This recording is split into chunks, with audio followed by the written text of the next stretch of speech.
So, ano itong reallocation value?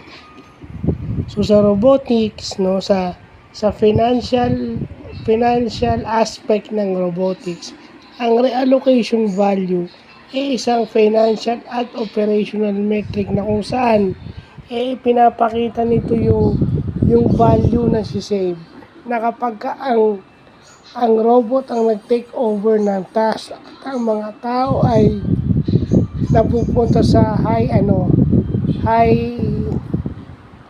strategic work. So, pwede natin sabihin na ang AI is pwede rin dito. Kasi, kita nyo si Jarvis at yung mga robots, no, yung sa Stark, yung sa kumpanya ni Tony Stark, di ba, maraming robots doon, maraming automation na gumagawa ng kanilang machines, no? Si Jarvis yung nagpa-facilitate noon. So siya, ang iniisip na lang niya is strategic. Ano yung way na tatalo dun sa kalaban niya by creating, palakasin yung armor o gumawa ng bagong armor. So yun yung analogy. So yun ang ibig sabihin ng reallocation value.